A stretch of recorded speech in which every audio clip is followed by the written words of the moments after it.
Eh bien, bonjour à tous pour cette quotidienne du vendredi, donc la dernière de la semaine. Donc j'espère que ça vous plaît toujours, hein, donc n'hésitez pas à m'envoyer un petit commentaire via les questions, hein, ça fait toujours un plaisir. Et puis, donc je rappelle, hein, si vous avez envie de voir des sujets particuliers ou autres, hein, n'hésitez pas à nous faire savoir. Ça nous évite bien, de choisir un petit peu de manière arbitraire les fonctions ou les modules de SolidWorks que l'on vous montre lors de ces quotidiennes. Alors pour vous donner quelques chiffres, hein, donc là on est plus de 300 à suivre, enfin vous êtes plus de 300 pardon à suivre ces rendez-vous tous les matins à 11 heures. Alors on n'a pas réussi à battre nos amis espagnols, hein, puisque ils sont 500, donc ça fait quand même pas mal de personnes. Euh, mais bon, voilà, donc on désespère pas trouver 200 candidats de plus pour suivre cet épisode de SolidWorks la quotidienne.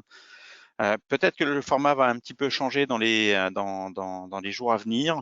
Là, on est en pleine discussion. Mais je vous donnerai un peu plus d'informations la semaine prochaine concernant l'évolution de la quotidienne, si évolution il y a. Alors pour l'instant, il n'y a pas de changement, hein, toujours à 11 heures tous les jours de la semaine, hein, des jours ouvrés, donc du lundi au vendredi. La semaine prochaine, pas de changement. Il y aura peut-être un petit changement parce que je ne serai pas sans doute présent à toutes, mais il y a quelqu'un de mon équipe qui se relaiera, enfin mon équipe se relaiera pour me remplacer. Nous aurons des sujets fort intéressants sur la 3D expérience, sur des tips and tricks de SolidWorks, hein, des trucs et astuces pardon, sur SolidWorks, et j'en passe et des meilleurs. Donc restez connectés la semaine prochaine. Le programme s'annonce extrêmement riche. Alors aujourd'hui, il risque d'être un peu plus courte que les autres jours, et en même temps, ça nous permettra d'aller en week-end un peu plus rapidement, parce que je suis un peu les mêmes contraintes que tout le monde. Là, c'est-à-dire que tous les jours à 11 heures, je monopolise 100% de la bande passante internet de la maison. Et là, j'ai des enfants, hein, donc je raconte un peu ma vie, mais aujourd'hui, ils doivent passer un petit examen, enfin j'en ai un, le plus grand, et il a besoin d'internet pour converser avec sa prof. Donc je vais essayer de pas empiéter sur le rendez-vous qui a été pris avec sa professeure. Il a un examen, donc avec une note associée, et je vais essayer de concilier vie professionnelle, vie familiale pour une fois, hein. Je pense que c'est un petit peu la contrainte aussi que nous vivons tous actuellement euh, lors de ces jours de confinement. Alors, afin de ne pas perdre de temps, voilà, les sujets qu'aujourd'hui nous vous proposons, hein, sont le premier, l'étude de conception. Donc c'est une fonction de SolidWorks, malheureusement assez méconnue, et c'est aussi un petit peu l'intérêt de ces quotidiennes, hein. C'est pas vous faire découvrir l'extrusion, la révolution, etc., etc. Donc des fonctionnalités que vous utilisez, dire quotidiennement. J'essaye aussi de trouver des sujets qui sont un petit peu à la marge, mais néanmoins qui peuvent s'appliquer, dans votre quotidien, parce que sont des outils soit productifs, soit des outils qui répondent à des problématiques qui sont parfois extrêmement consommatrices de temps. Alors c'est bien de le savoir, c'est bien de savoir que ça existe. Au moins ça permet d'utiliser pleinement les fonctionnalités que vous avez acquises avec votre licence SolidWorks. Ensuite, on refera un passage. Alors, il y a eu un petit passage la semaine dernière sur les enveloppes. Je voudrais revenir dessus, sur cette notion d'enveloppe. Alors, c'est une fonctionnalité qui est assez ancienne quand même dans SolidWorks, mais qui a été énormément améliorée dans les dernières versions. Donc, on fera un petit focus là-dessus. Sur la conception dans l'assemblage, parce que là c'est quelque chose de quotidien pour le coup, avec cette nouvelle fonction, enfin cette nouvelle fonctionnalité, ce nouveau workflow, on pourrait dire, d'usage des enveloppes dans SolidWorks, et je pense qu'il est important de parler de ça lors de cette quotidienne. Alors, un petit rappel, hein, donc j'ai tenu compte ici des remarques que vous m'avez fait la semaine dernière concernant enfin la semaine dernière, pardon, excusez-moi, c'était juste hier, hein, concernant le replay. Donc je rappelle, hein, le replay, il est disponible sur la chaîne YouTube SolidWorks France. Hein, donc là, vous allez simplement dans YouTube, vous tapez SolidWorks France et vous allez avoir bien, un accès direct à cette chaîne et à tous les replays qui ont été postés dessus. Alors on a à peu près une journée de décalage, hein, au niveau de la publication, mais ce qui est tout à fait normal compte tenu de la volumétrie des données à monter. Donc ce sont des vidéos qui durent 1 heure, donc ça prend un peu de temps. Voilà. Néanmoins, pour ceux qui utilisent un smartphone ou une tablette, donc je vous ai laissé le QR code. Donc vous avez juste à le flasher via l'appareil photo. Et si vous avez des appareils un peu modernes, hein, mais ils vont vous amener directement sur la page internet de la chaîne SolidWorks YouTube France, et vous aurez accès à tous les replays. Hein, donc les replays, sont exactement le reflet de ce qui se fait aujourd'hui, là, en ce moment. Donc, vous retrouverez l'intégralité de ce que j'ai dit, malheureusement, pendant ces sessions. Alors, rentrons dans le vif du sujet. Alors, l'étude de conception. Donc, l'étude de conception, c'est une fonctionnalité qui permet de résoudre une problématique via un plan d'expérience. C'est ça, en fait, le gros avantage de cette fonction-là. C'est de trouver une solution à quelque chose, à une problématique technique que vous avez en face de vous, et pour trouver la forme, le volume, la masse ou je ne sais trop quoi, vous allez devoir y aller par tâtonnement, parce qu'on n'est pas sur un volume que l'on peut calculer ou une masse qui est évidente, hein. Les formes sont bien trop complexes, ou trouver un centre de gravité, enfin positionner un centre de gravité à un endroit stratégique, là, évidemment, il faut y aller par tâtonnement. Alors, bien souvent, on fait une dizaine, une quinzaine d'itérations, et puis on trouve à peu près la position ou le résultat que l'on souhaite. Maintenant, est-ce que ce résultat est optimum? Et surtout, voilà, on s'agace assez vite lorsqu'il faut faire ce genre d'itération. Et l'avantage que l'on a dans SolidWorks Premium, je dis bien SolidWorks Premium, pour le coup ici c'est une fonctionnalité qui se trouve sur le package Premium de SolidWorks ou dans les solutions de simulation professionnelle et Premium. Et donc là, cette fonctionnalité va vous permettre de réaliser ce plan d'expérience, qui sont des plans d'expérience vraiment extrêmement riches en termes de possibilités et qui vont vous permettre de résoudre en quelques clics et en quelques secondes ou minutes, en fonction de la complexité de ce que vous avez à résoudre, un défi technique qui est face à vous.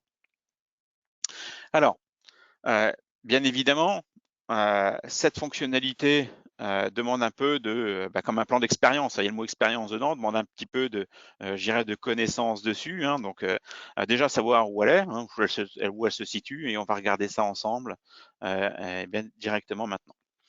Voilà, alors je vais changer d'application, hein, je vais aller sur SolidWorks. Donc je vous rassure, on ne va pas faire un plan d'expérience sur ce modèle-là. Nous, on va se concentrer tout simplement sur une pièce, hein. Donc je vais repartir de zéro et je vais réaliser ici tout simplement une conception. Alors, je vais faire quelque chose qui est volontairement, j'ai bien volontairement, pas une forme. Alors j'y vais vraiment, je dirais comme là, c'est de l'inspiration qui compte ici, hein. Ce que je souhaite faire, c'est tout simplement ici, on va marquer au hasard, hein, la cote, hein, ça vient comme ça arrive. Voilà, et puis voilà. Enfin, peu importe, hein, là déjà rien que pour ça, si vous avez à trouver un volume exact ou une masse exacte pour ce type de pièce, hein, si vous vous fixez un objectif, c'est de loin pas évident. C'est de loin pas évident.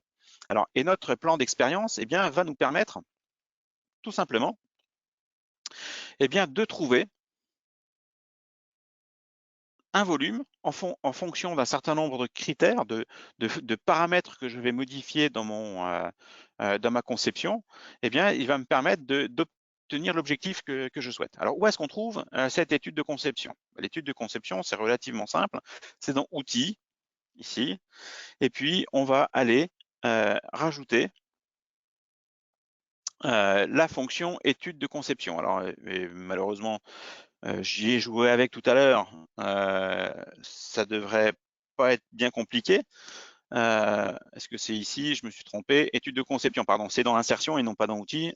Donc, insertion, étude de conception, et je vais ajouter une étude de conception. Voilà la première méthode pour faire une étude de conception. Vous avez aussi la capacité, bien directement, à aller dans les onglets en bas. Là, je ne sais pas si vous regardez un petit peu ces onglets dans SolidWorks. Eh bien, vous faites un clic droit dessus. Et puis, vous pouvez faire soit une étude de mouvement, soit une étude de conception lorsque vous avez un minima SolidWorks Premium ou une solution de simulation Premium ou professionnelle. Voilà.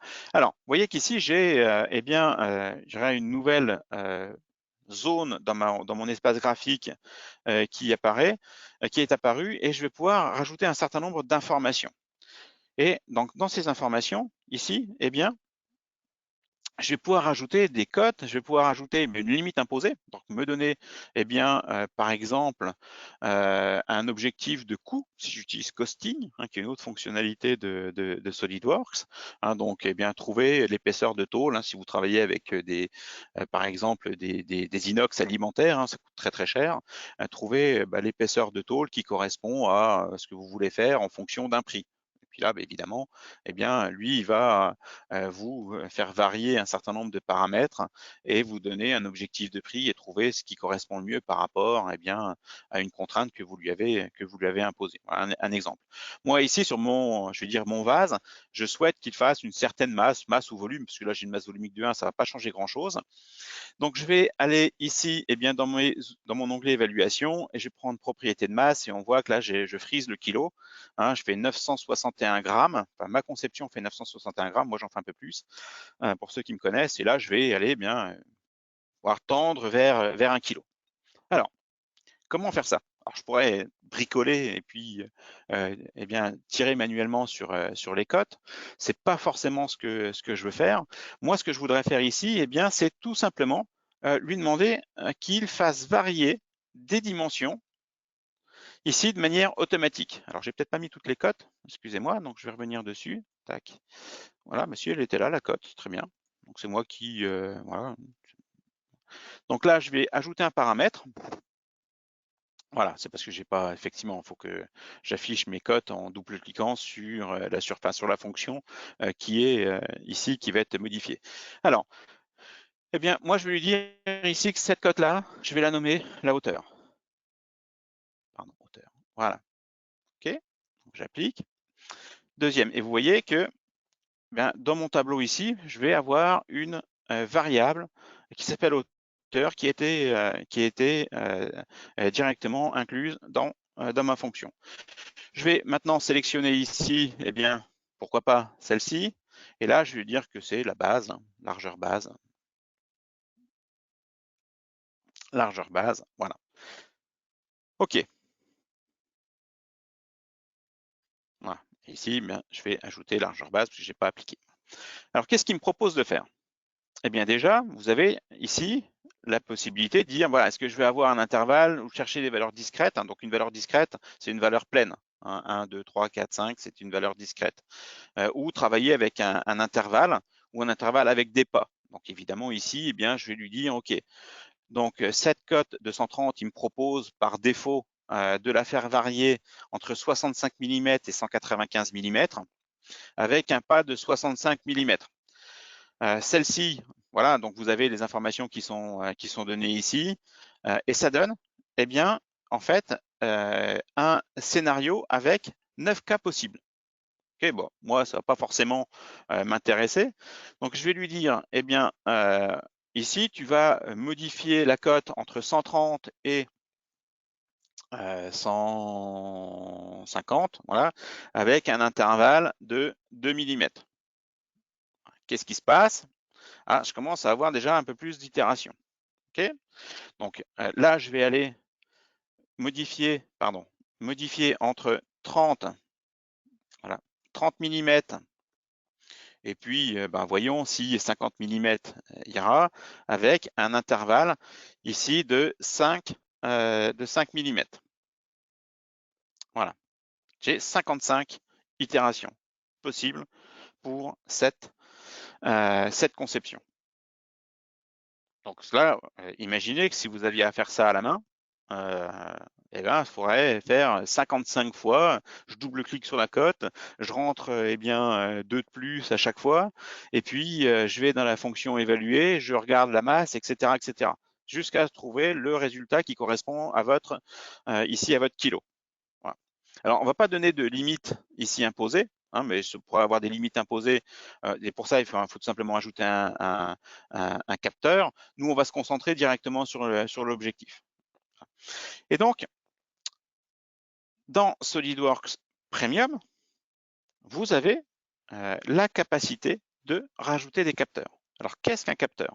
Et ça, c'est pas forcément, je dirais, une fonction utilisée que dans le cadre d'une étude de conception. Quand vous allez travailler sur une étude, vous pouvez rajouter un capteur et lui dire attention, au fur et à mesure de ma conception, je voudrais que l'angle entre cette pièce et cette pièce ne dépasse pas 4 degrés. Mais vous voulez un contrôle visuel. Donc là, vous mettez un capteur et vous dites attention, ici, ça ne doit pas dépasser 4 degrés. Et si, lors des modifications de votre conception, eh bien, la valeur de 4 degrés est dépassée, instantanément, SolidWorks vous avertit. Dire attention, là, le capteur s'est mis en alerte, il y a quelque chose à revoir. Voilà. Alors ici, comment ça fonctionne un capteur? Eh bien, vous avez un certain nombre de possibilités, donc soit des données qui viennent de la simulation, soit des données de masse, soit des codes, des mesures, etc., ou des données de costing, qui est le module de chiffrage des pièces. Alors moi ici, je vais me concentrer déjà ici simplement sur la masse. La masse de quoi? La masse de ça. Ça m'ira très bien. Voilà. Donc là, j'ai mon capteur. OK. Donc là, il me dit réduire. Non, je ne veux pas réduire la masse. Moi, je veux lui imposer une valeur. Et là, de 1000 grammes. Voilà, j'ai terminé. J'ai juste terminé. Donc, j'ai 55 scénarios. Il va me jouer les 55 scénarios. Ici, vous voyez la pièce. Alors, je vais retirer un petit peu le... Voilà. Voilà, vous voyez la pièce qui est en train de se modifier au fur et à mesure des différents paramètres qui sont appliqués. Alors là, on aurait pu, là, on joue sur du, on joue sur du, comment ça s'appelle, de la dimension. Mais typiquement, si vous voulez faire varier les matériaux, il faut jouer sur des valeurs discrètes. Donc là, on va rentrer le nom des différents scénarios, des différentes matières, et vous allez faire varier ça. Vous pouvez activer, désactiver des fonctionnalités. Vous pouvez faire tout un tas de choses. Vous pouvez déplacer des pièces, changer vraiment tout ce que vous voulez. Ici, l'étude l'étude de conception ici est suffisamment riche en possibilités pour vous permettre d'atteindre l'objectif que vous souhaitez. Alors, vous voyez ce qu'il a fait, c'est que, il m'a sélectionné. Donc, en fait, le scénario numéro 6, j'étais très, très proche de la vérité.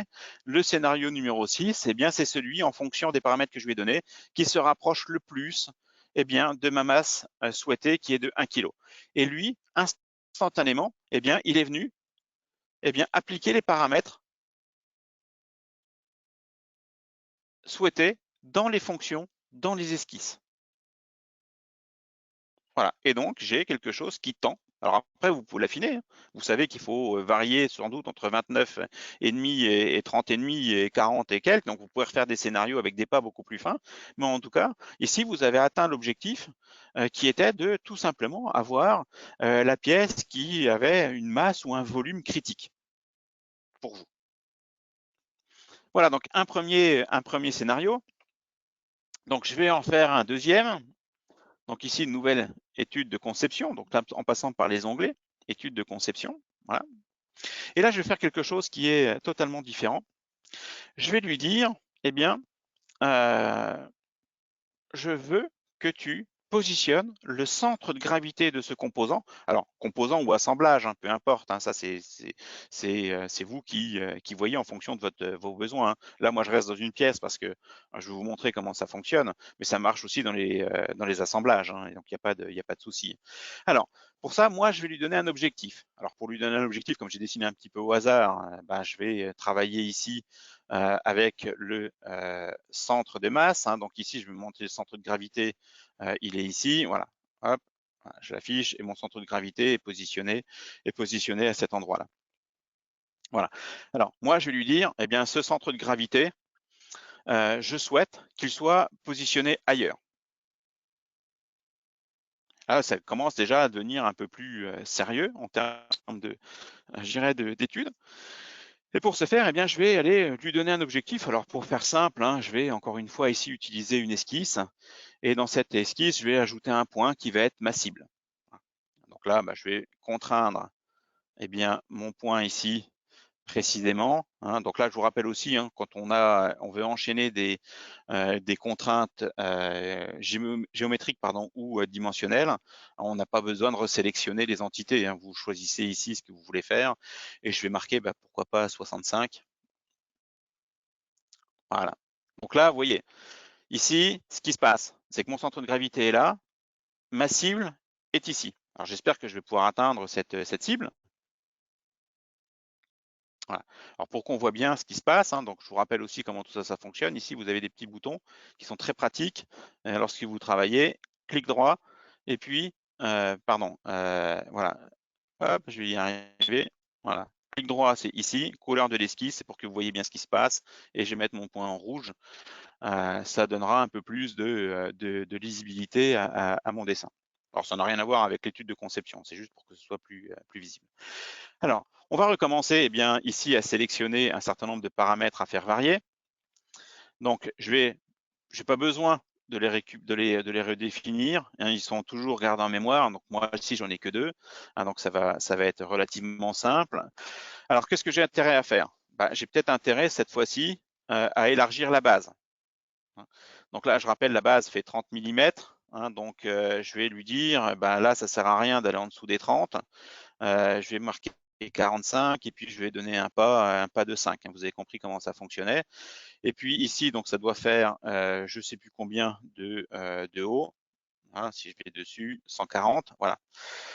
Donc ça sert à rien d'aller au-dessus des 140. On va s'épargner un nombre de scénarios. Et puis pourquoi pas, on va ici descendre à 100. Hein, avec un pas de 2. Voilà, ok. Voilà, ça nous fait 84, donc je vais peut-être mettre un peu moins ici. Voilà, 44 scénarios actifs, hein, c'est largement suffisant pour vous expliquer le mode de fonctionnement. Alors, là, évidemment, vous avez compris comment ça se passe, hein, mais ce que je voudrais ici, c'est vous montrer comment on crée un capteur. Ici, alors que je n'ai pas de cote, hein, donc, mais je vais lui demander en fait de venir mesurer tout simplement des points dans ma conception, pièce ou assemblage, peu importe. Il va venir ici tout simplement créer le capteur qui correspond. Donc là, j'ai mon capteur de masse de tout à l'heure. Okay. Ce coup-ci, la masse. Alors, je pourrais lui donner une masse qui tend vers 1 kg, garder cet objectif d'1 kg, et puis, donc là, c'est ma limite imposée, hein, c'est 1 kg. Puis après, je change les paramètres pour que le centre de gravité arrive à l'endroit où je le souhaite. Alors là, c'est plus un capteur de masse que je souhaite. Ici, c'est une mesure. Une mesure de quoi? Une mesure entre mon centre de gravité et, ici, la cible, qui est un point. Ah, très bien. Je quitte. Pardon. Je quitte. Voilà. Et il me dit que, voilà, je n'ai pas enregistré cette mesure. Voulez-vous l'enregistrer? Oui. Ah, voilà. Ça, c'était pas prévu. OK. Je reviens dessus. Voilà. Donc ici, vous avez vu qu'il a repris les informations qui étaient dans mon outil de mesure. Hein, et moi, ce que je cherche ici, c'est la distance que je veux mesurer. C'est mon capteur. Mon capteur doit mesurer la distance entre le centre de gravité et ma cible. Okay, voilà. Et donc là, mesure, réduire. Donc oui, je vais lui dire non, je ne veux pas le réduire. Et je veux dire que ça, ça tende vers 0. Tout simplement. Et je vais jouer mes différents scénarios pour avoir le centre de gravité à l'endroit souhaité. Donc là, j'ai les 44 scénarios à passer. Hein. 46. Voilà. Et ce coup-ci, vous voyez, on était beaucoup plus éloigné de la, je dirais, de comment ça s'appelle en termes de nombre de scénarios, numéro de scénario, hein, j'étais beaucoup plus loin dans ma conception. Eh bien ici, si je prends celle-ci, eh bien je vais avoir un delta de 4/10 par rapport, eh bien, à ma cible. Voilà. Donc si j'ai vraiment beaucoup zoomé et j'ai un delta de 4/10. Alors ça, c'est extrêmement utile quand vous devez équilibrer des composants. Hein, donc là, j'ai avec Paola qui nous écoute et qui fait, en fait, qui est ma régisseuse aujourd'hui pour la quotidienne. Elle a conçu un support casque en tant qu'exercice, hein, et vous aurez sans doute l'occasion de voir ça dans une prochaine quotidienne, puisqu'elles vont en faire une spéciale design sur les produits 3D Experience. Et en fait, l'objectif, c'était de faire en sorte que eh bien, le support casque ait eh bien, son centre de gravité le plus proche du sol, de l'endroit où vous êtes posé, pour pas que le casque eh bien, tombe en permanence lorsqu'il est posé sur son support. Donc, c'est des fonctionnalités qui sont à utiliser, pardon, qui sont nécessaires et que vous pouvez utiliser pour un peu toutes les je dirais, contraintes de conception que l'on peut vivre au quotidien. Donc ça, c'est important. Hein, cette fonctionnalité-là de SolidWorks Premium va vraiment vous aider à résoudre des défis lorsque vous êtes obligé de faire des itérations de conception pour trouver la cible. Voilà. Donc, n'hésitez pas à refaire l'exercice. Hein, donc ça, je vous encourage à utiliser ces fonctionnalités-là, qui sont des fonctionnalités extrêmement productives lorsque vous avez des plans d'expérience à réaliser. Alors, comme promis, donc la deuxième, je dirais, chose que je voulais vous montrer ici, eh bien, c'est les enveloppes. Donc les enveloppes, donc c'est une fonctionnalité qui va eh bien, vous permettre de prendre des références hein, dans le contexte de l'assemblage. Et là, typiquement,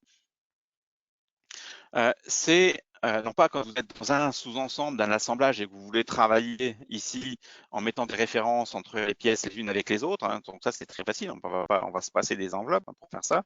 Néanmoins, vous pouvez quand même utiliser des enveloppes. Hein, on va récupérer beaucoup plus d'informations grâce à une enveloppe que juste à une projection d'esquisse. Néanmoins, là où ça commence à se compliquer, c'est lorsque vous devez récupérer eh bien, des références d'un sous-ensemble à un autre sous-ensemble. Là, c'est beaucoup moins évident. Et la fonction enveloppe va permettre eh bien, de résoudre cette problématique de conception qui est inhérente eh bien, à l'arborescence ici de conception. Et donc, c'est vraiment la fonction qui est adaptée à ça. Ça va permettre eh bien, une grande flexibilité je dirais de positionnement ou de prise de référence entre deux fonctions de votre conception. Ici, j'ai une machine spéciale, donc je vais récupérer en fait, pour vous montrer cet exemple-là, je vais récupérer un certain nombre de pièces dans différents sous-ensembles et je vais les projeter. Eh bien, je vais projeter ces enveloppes dans un autre sous-ensemble. Alors, pour le coup, tout à l'heure, je vous ai montré une fonctionnalité qui était présente dans certaines versions de SolidWorks avec les outils de simulation. Là, cette fonction d'enveloppe, elle est présente dans toutes les versions de SolidWorks. Hein, c'est une fonction de conception, je veux dire, de base. Donc, vous allez retrouver dans tous les SolidWorks.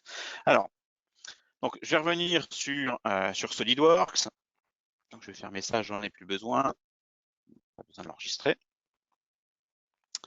Voilà. Alors, bon, bah, j'ai pris un petit ensemble ici qui a été réalisé par mes équipes. Hein.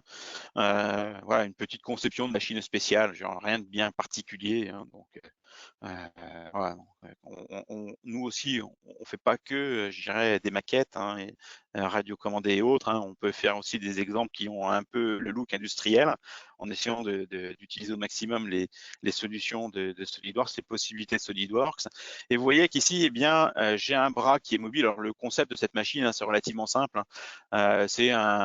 Vous avez un plateau tournant ici avec une table d'indexage, et puis il y a différents postes. Hein, donc on va venir scier ici une barre en bois. Hein, donc vous avez le résultat ici, on perce dans ce poste-là, on fait encore un quart de tour. Ici, on vient visser un petit insert. qui est quelque part par là, voilà. Donc il va avancer avec un bol vibrant, il tombe dans cette boulotte, et là, ben voilà, on visse avec une grande clé BTR et ça rentre dans le passage qui a été fait précédemment, et là vous avez juste l'éjection. Donc c'est une machine purement virtuelle, hein. On pense qu'elle fonctionne, donc on l'espère, hein, en l'état. On n'ira pas le vérifier. Mais voilà, donc ça nous sert à vous faire des présentations lorsque vous demandez à ce que l'on vienne chez vous pour eh bien, vous montrer les avantages de SolidWorks. Alors moi, ce que je veux faire ici, eh bien, c'est tout simplement l'étude de ce bras. Alors pour étudier le bras, donc là il est fait, mais on va le refaire ensemble. On va pas tout faire, hein, je vous rassure. Ici, pour faire l'étude de ce bras, eh bien, je vais avoir besoin d'un certain nombre d'informations, dont l'axe qui se trouve ici. Et évidemment, bien ici, la table, hein, donc là, vous avez une portion ici d'une table, hein, sur laquelle eh bien, mon petit bout de bois ici coupé va venir en appui, et je vais devoir récupérer ces informations-là. Alors, pour que ce soit plus simple, ça, je vais le cacher. Voilà, voilà. Donc, je me trouve dans cette situation-là avec ces pièces en moins, évidemment. Et moi, je vais récupérer des contraintes. Alors, pour ça, c'est rien de plus simple. Je vais travailler ici sur la conception eh bien, d'un nouvel assemblage. Voilà. Cet assemblage, je vais le positionner ici sur un plan, peu importe, et je vais avoir mon nouvel assemblage ici qui est dans cette zone. Et là, bah, moi, ce qui serait intéressant, c'est de pouvoir copier ces composants-là. Donc, vous voyez ce composant qui se trouve dans ce sous-ensemble plateau tournant. Voilà. Et puis, ici, celui-ci, je ne sais pas où il se trouve. Il se trouve dans le bâti mécano-soudé. Moi, ce que je souhaite, c'est récupérer ces références-là dans mon nouveau sous-ensemble qui va être le sous-ensemble bras que je viens précédemment de créer ici. Alors pour ce faire, eh bien, je vais utiliser une fonction qui cette fois-ci se trouve dans outils. Hein, je ne vais pas faire la même erreur que tout à l'heure. Donc, outil de publication d'enveloppe. Vous voyez, donc là, j'ai un bel outil qui me permet de faire ça. Alors, j'aurais pu le mettre en raccourci. Hein. Voilà. Et donc, je vais lui nommer. Donc, j'ai déjà fait, bon, voilà, j'ai fait quelques tests avant. Hein. Vous imaginez bien que je me lance pas dans la quotidienne comme ça, sans rien faire. Et d'ailleurs, c'est même pas ça. Je vais tout simplement ici le retirer, non pas le cacher. Voilà. Et je vais réutiliser mon outil ici de publication, voilà, pour qu'on y voit un peu plus clair. Alors, qu'est-ce qui me pose comme question? Eh bien, donc déjà, je peux nommer les groupes d'enveloppes. Peu importe, hein, je vais laisser le nom par défaut. Mais il me dit, quels sont les composants à utiliser comme enveloppe? On va agrandir un petit peu. Bah, c'est ça. Voilà. Et puis c'est ça. Et là, remarquez bien quand même que, en fait, lui, au niveau de l'outil de sélection, alors je passe peut-être un peu vite, mais au niveau de l'outil de sélection, il se fiche de savoir dans quel sous-ensemble c'est. Hein. Donc là, vous n'avez pas besoin d'aller chercher avec le fil d'Ariane ou avec d'autres fonctions. Non, non, on vient tout simplement ici sélectionner les composants que l'on veut eh bien, créer comme enveloppe et maintenant, eh bien, le sous-ensemble de destination. Le sous-ensemble de destination, ici, il va se trouver là. Donc, c'est ce que je viens de créer à l'instant. Et là, je vais ajouter le groupe. Voilà, c'est tout simple. Il m'a créé eh bien, un nouveau groupe d'enveloppe ici, composé de 2 composants. Et vous voyez ici, hein, vous avez une petite flèche qui, je vous rappelle, cette flèche vous dit que vous avez en fait un lien entre l'information qui est ici et un autre composant de l'assemblage, ce qu'on appelle une référence externe. Donc en fait, ici, eh bien, à chaque modification, soit de ma table, soit de ma bague bronze ici, eh bien, ces modifications, elles seront répercutées automatiquement dans mon nouveau sous-ensemble bras que l'on va étudier ensemble. Alors, inutile de vous dire que tout ça, c'est exclu par défaut de la nomenclature. On ne va pas les compter 2 fois. Alors maintenant, qu'est-ce qui se passe si je travaille? Donc là, je ne vais pas éditer dans l'assemblage, hein, ça ne sert à rien maintenant, puisque, eh bien, ici, j'ai tout simplement les références qui m'intéressent au niveau de mon sous-ensemble. Et je peux maintenant travailler ici directement avec ces références-là. Alors, je vais rajouter un certain nombre d'autres références, hein. Donc ici, eh bien, rien ne m'empêche de créer une esquisse là-dessus, hein. Donc, cette esquisse, eh bien, je vais faire un petit juste là, voilà, et sélectionner ici. Voilà, OK. Voilà, le point qui est ici, là, et je vais marquer ça coïncident. Voilà. Donc là, bah, j'ai déjà ici, bah, je sais que c'est le centre de ma table ici, de ma portion de table. Ça va me permettre, eh bien, de définir un certain nombre d'autres références. Voilà. Donc, et je travaille dessus tout simplement. Voilà. Donc là, bah, maintenant, j'ai créé une nouvelle pièce. Pour créer cette pièce, eh bien, je vais convertir cette entité. Ah, je change pas, hein, je change pas mes habitudes. Donc, quelle est l'épaisseur de ça? Eh bien, ça va faire 12 mm, admettons. Je prendrai ça dans un jonc de 15 mm. Donc, je vais légèrement l'usiner. Donc, 12, ça sera très bien. Et puis, jusqu'à quelle hauteur? Eh bien, je vais lui dire ici, jusqu'à la surface qui est là. Voilà. Vous voyez, c'est extrêmement simple. Hein, j'ai pas à me poser de questions, de savoir quelles sont mes références, où je dois me positionner, travailler dans un assemblage relativement enfin, ici le mien il est pas extrêmement complexe, hein, mais extrêmement fourni, ou dans des zones où je vois pas grand chose. Alors je pourrais isoler, je pourrais faire tout un tas de choses, mais là j'ai un outil qui va me permettre de garder une relation entre les deux, et finalement c'est peut-être largement suffisant. C'est peut-être largement suffisant. Et vous allez pouvoir continuer à travailler ici, eh bien, dans cette conception. Hein. Donc là, bah, je vais travailler dans ce plan. Vous voyez, hein, donc je travaille dans le plan qui est là, et je vais dans ce plan-là, encore une fois ici, ben, créer une esquisse. Enfin, retourner, c'est pas très grave, je m'en fiche. Voilà, donc je vais me positionner au centre là. Je vais aller quelque part par là, je sais pas trop où, hein, encore. Voilà, je vais me mettre droit, et puis ben, dans ce sens-là, je vais aller ici. Eh bien, pourquoi pas dire que ça et ça, eh bien, c'est sur le point de rencontre. Voilà. Je vais prolonger ici. C'est ce que j'aurais dû faire avant. Voilà. Okay. En espérant que ça fonctionnera. Voilà. Eh bien, j'ai terminé une partie de ma conception. Alors, je vous fais grâce hein, du calcul, enfin de la simulation qui va derrière pour chacun des éléments. Hein. Donc ici, j'ai positionné un profilé, peu importe, un 50, voilà. C'est juste pour vous montrer. Voilà, OK, je relance ma fonction, et puis je vais en prendre un peu plus gros, et celui-ci que je vais positionner là et là. Voilà. Voilà. Et je vais, il faudrait que je les concatène après, mais c'est pas très grave. Par contre, ça, j'aimerais bien le faire tourner légèrement. Ah, j'ai dû appuyer avec ma main sur le pavé, c'est pas très grave. Voilà, je vais recommencer. Et là, je vais lui dire, tourner ça à 45 degrés, ça doit pas être mal.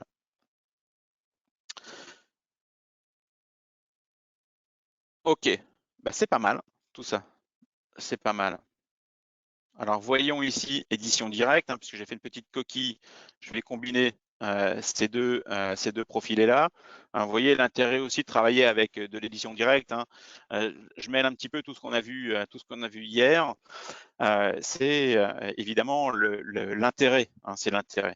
Alors construction soudée ici, eh bien je vais pouvoir maintenant tout simplement ajuster mes profilés. Donc je vais ajuster celui-ci avec celui-là. Voilà, donc le profil à garder c'est celui-ci. Je vais le garder. Voilà. Qu'est-ce qui se passe? Bah, c'est pas mal hein, quand même. Tout ça, j'arrive quand même encore à utiliser SolidWorks. OK, voilà. Et puis là, eh bien, le profil à garder, c'est celui-ci. Et ça, j'en veux pas. OK. Et j'ai terminé ma conception. Et là, je vais pouvoir avoir quelque chose. Alors ici, je suis contraint par rapport à cette esquisse-là, donc ça va pas forcément se mouvoir comme je le souhaite. Hein. En plus, je suis composant sur place. Néanmoins, ici, si je cache celui-ci pour vous montrer un petit peu ce qui se passe maintenant, donc je rappelle hein, ce que je vous ai montré aussi l'autre jour, eh bien, avec la touche Alt, hein, j'ai la capacité de venir créer des contraintes très très facilement en sélectionnant une arête, une face ou autre, et il va reconnaître. Et là, j'ai un petit modèle ici une petite conception. Alors encore une fois, bah, ça correspond pas forcément à ce que je souhaite. Un petit coup de direct editing ici, je vais déplacer la face de quelques millimètres. Hein, donc là, je vais lui donner un jeu qui va être de 50 millimètres dans l'autre sens. Voilà. Ok, bah, c'est pas mal tout ça. C'est pas mal. Hein, donc j'ai bien mon modèle, pardon, j'ai mon modèle qui va fonctionner et je vais pouvoir à tout moment le remettre dans ma conception. Hein, et ça va en fait, bien tout simplement ici, je vais pouvoir apporter quelques modifications complémentaires. Donc là, bah, tirer avec mes poignets, faire du direct editing pour dire bah finalement ça doit être à cette distance-là de ma conception pour respecter un certain nombre. Là, encore un petit peu plus haut parce que là, ça va se faire couper par la scie au premier passage. Mais néanmoins, bien, vous voyez, ici, j'ai mêlé du direct editing, donc ce que l'on a vu hier, de la conception multicore pour eh bien, la réalisation de ce bras et en même temps, eh bien, l'usage des enveloppes qui m'a permis eh bien, de prendre des références très très rapidement dans ma conception. Et ça, l'avantage que je vais avoir ici, c'est que si je change, donc voyons ce qui se passe ici, si je change le diamètre de ma pièce, donc ici il est à 75, je vais le passer à 76, ok, voilà, donc là maintenant il est bien à 76 mm, je vais conserver cette modification, tout va se mettre à jour, et lorsque je vais prendre eh bien, ma pièce ici, hein, donc si je l'isole, isolé, pour aller un peu plus vite, voilà. Si je prends la mesure qui est ici, vous voyez que j'ai bien un diamètre de 76 mm, donc là il est indiqué ici en bas de mon écran, et j'ai en fait gardé un lien permanent entre mes références et ma conception, et ça m'a permis de travailler dans un ensemble isolé, quelle que soit la nature eh bien, pardon, pas la nature, la provenance de mon composant pour réaliser cette pièce dans le contexte de l'assemblage. Voilà, donc j'en ai terminé pour la présentation d'aujourd'hui. Je vais tâcher de répondre aux questions que vous m'avez posées. Alors, est-ce qu'il y a des questions déjà? Alors, j'ai essayé, comme toujours, un petit problème d'affichage. Voilà, alors.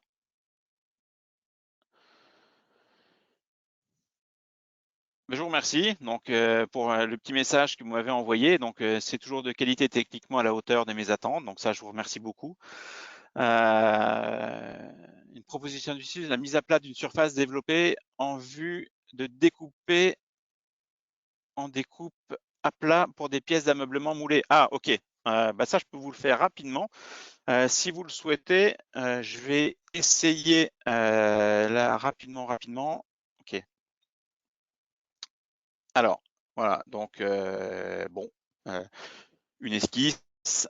Voyons ici. Alors, je vais vous faire encore une fois du n'importe quoi, hein, puisque c'est des surfaces à plat. Voilà. Donc, vous avez ça. Et puis, sur ce plan-là, une nouvelle esquisse. Ici, du même acabit. Alors, du même acabit, je vais y arriver. Voilà. Hop, hop, hop. OK. Voyons à faire maintenant une surface balayée entre ça et ça. Voilà. Là, on peut dire qu'on a une. Je ne sais pas ce que j'ai fait comme bêtise. C'est sûrement pas ça que je voulais faire. Non, c'est pas ça que je voulais faire. Excusez-moi. C'est ça quand on veut aller un peu trop vite. Donc ici, dans ce plan-là, hein, voilà, je vais y arriver. Et une esquisse. Voilà. Jamais confondre vitesse et précipitation.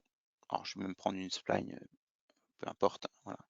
Voilà, donc là, on a vraiment la surface la plus, je dirais, gauche possible. Ici, surface balayée, crac, crac, voilà. Donc ça, j'ai cette surface-là, pardon. Alors, ici, j'ai la capacité de mettre à plat les surfaces. Alors, je m'excuse pour ceux qui n'ont pas de SolidWorks Premium. Donc, c'est une fonctionnalité qui se trouve dans SolidWorks Premium. Donc là, je vais lui donner en fait, pardon, je vais lui donner ici eh bien, la surface à déplier.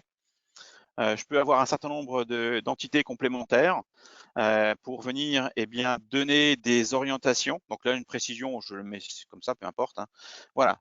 Et là, en fait, eh bien, vous avez la capacité ici à avoir la déformation, l'étirement et la compression de votre surface. Alors ça, évidemment, il faut le mettre en perspective avec les caractéristiques techniques de vos matériaux. Est-ce que vous avez un pourcentage d'étirement et de compression? C'est un peu plus dur, mais si vous avez des outils, des matériaux un peu élastiques, eh bien, vous avez ici la capacité de voir si ça va avoir un rendu tendu ou pas, et surtout les découpes pour les mettre à plat.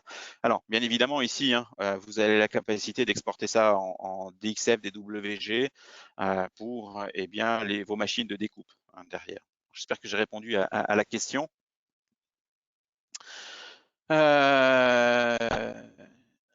Donc, c'est toujours super intéressant. Ok, merci. Très bien, merci. Est-il possible de rompre les liens une fois la conception terminée pour gagner du temps de reconstruction? Oui, bien évidemment. Je vais revenir dessus. Là, on va venir ici dans cette enveloppe. Hein. Dans ce sous-ensemble. Donc, évidemment, ici, vous avez la capacité à rompre les liens. Donc, ici, on va rendre indépendant, hein, référence externe. Donc là, vous avez la capacité ici de dire est-ce qu'on va verrouiller ou casser. Alors verrouiller, on l'interrompt momentanément. Hein, donc là, effectivement, quand vous avez des temps de reconstruction, peut-être qui deviennent exponentiels. Donc là, déjà commencer par le verrouiller. Et puis après, ben, si vous voulez que ça devienne 100% indépendant, vous pouvez casser les liens. Évidemment, ici, vous avez ce bouton-là. Sachez que c'est irréversible.